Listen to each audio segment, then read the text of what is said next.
হচ্ছে আপনি নিজে চরিত্রবান হন। যত চরিত্রবান ভালো হইতে পারবেন, ভালো চরিত্রবান তত ভালো মানুষ আপনি। ভালো চরিত্রের শেষ নেই। হ্যাঁ, ভালো চরিত্রের শেষ নেই। সর্বনিম্ন ফরজ ভালো চরিত্র, আর তারপরে মুস্তাহাব ভালো চরিত্র, নফল ভারী চরিত্র। শুধু নামাজেই ফরজ নামাজ আর সুন্নাত নামাজ আর মুস্তাহাব নামাজ নাই। আমি আপনাদেরকে আজকে এইভাবে চরিত্রটা বুঝাচ্ছি।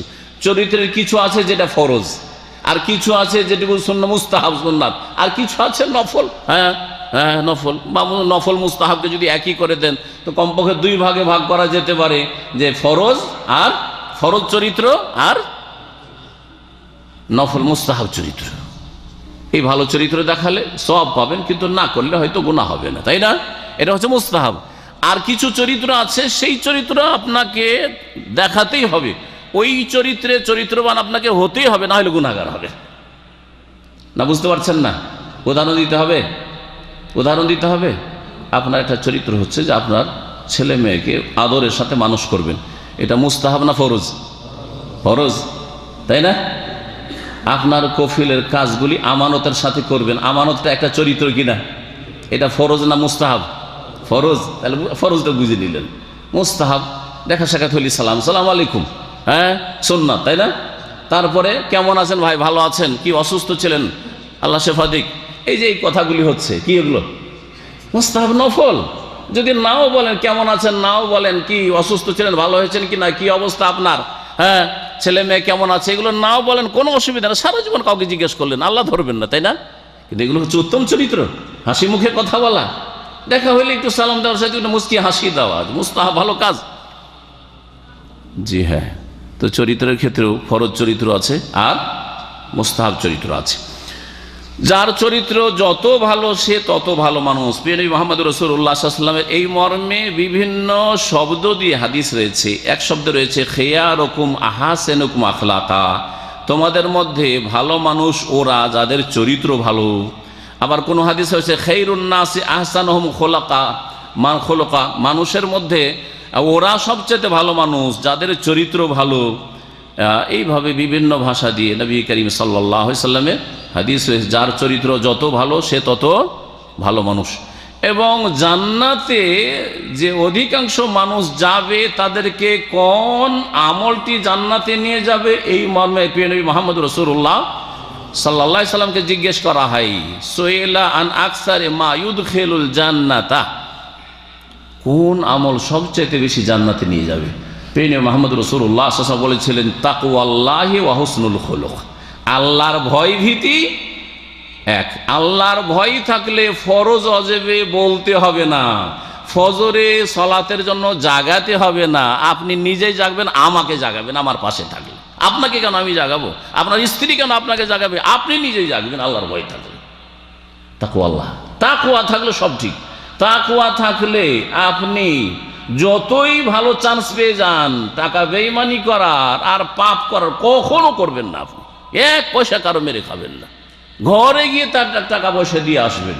জি, তাকওয়াল্লাহ, আল্লাহর ভয় জান্নাতে নিয়ে যাবে সবচেয়ে বেশি। আর ওয়া হুসনুল খুলুক, উত্তম চরিত্র জান্নাতে নিয়ে যাবে। চরিত্র যদি ভালো হয়ে যায় তাহলে জান্নাতি।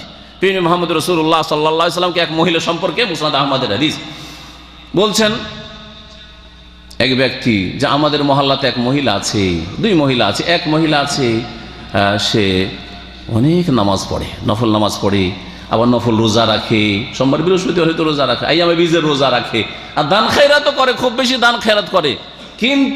কিন্তু আছে একটি, ওয়া তুজি জিরানাহা বিলিসানিহা, জবান দ্বারা সে পাড়া প্রতিবেশীকে কষ্ট দেয়, ব্যবহার চরিত্র খারাপ। নবী করিম সাল্লাল্লাহু আলাইহি ওয়াসাল্লাম কি বলেছিলেন? হেয়া ফিন্নারে, সেই মহিলা কোথায় যাবে? জান্নাতে যাবে। অনেক নামাজ, অনেক রোজা, অনেক সাদকা, হ্যাঁ, তারপরেও জাহান্নামে যাবে। চিরকাল জাহান্নামে থাকবে না, কিন্তু প্রথম চোটে জাহান্নামে যেতে হবে, জাহান্নামের শাস্তি হবে, তারপরে তার ঈমান আমল দিয়ে জান্নাতে ফিরে আসবে। আর এক মহিলা সম্পর্কে জিজ্ঞেস করলেন, যে আর এক মহিলা আছে, সে কোনো রকম ফরজ নামাজটা পড়ে, ফরজ রোজা রাখে, আর ফরজ জাকাত দেয়, আর বেশি দান খেরাত করে না, বেশি নফল রোজাও রাখে না, সুন্নত নফল অত নামাজও পড়ে না, কিন্তু সেই মহিলা পাড়া প্রতিবেশীর সাথে খুব ভালো আচার আচরণ করে, কোনোদিন কাউকে কষ্ট দেয় না, তার আচার আচরণ, কথা দ্বারা, চাল চলন দ্বারা। প্রিয় নবী সাল্লাল্লাহু আলাইহি ওয়াসাল্লাম বলেছিলেন, হিয়া ফিল জান্নাতি, ওই মহিলা জান্নাতে যাবে, জান্নাতি। জি, সুতরাং ভালো চরিত্রের জন্য কোনো পয়সা লাগে না, মেহনত লাগে না, পরিশ্রম লাগে না, একটু নিজেকে চরিত্রবান করে নিতে হয়। হ্যাঁ, হাসি মুখ আপনার অভ্যাস না, আপনি প্রাকৃতিকভাবে হাসতে জানেন না, কিন্তু একটু চেষ্টা করলে হয় যে আমি যে কোনো মুসলিম ভাইয়ের সাথে বা মানুষের সাথে, অমুসলিম তার সাথে দেখা হবে, আমি হাসি মুখে কথা বলবো। গত কয়েকদিন আগে পড়লাম রিয়াজের সম্ভবত ঘটনা, এক সৌদি, এক জাযাহুল্লাহ খায়র, সে এক ফিলিপিনোর সামনে দেখা সাক্ষাৎ করে তাকে কিছু জিজ্ঞাসাবাদ করেছে আর একটু হাসি মুখে কথা বলেছে। 10 বছর ধরে ফিলিপিনো থাকে। তখন সে জিজ্ঞেস করছে যে আপনি আমাকে দেখে হাসলেন, আপনি একজন সৌদি, আমি একজন ফিলিপিনো, অমুসলিম খ্রিস্টান, আমাকে হাসি মুখে আমার সাথে কথা বললেন কেন? আমি তো 10 বছর আছি, কেউ তো আমার সাথে হেসে কথা বলেন, এইরকম তো দেখলাম না কাউকে। সেই লোক বলল যে ইসলাম আমাদেরকে এই তালিম দিচ্ছে, ইসলাম বলছে মানুষের সাথে হাসি মুখে কথা বলো। সে বলে তাই নাকি, সত্যি? বলছে হ্যাঁ সত্যি।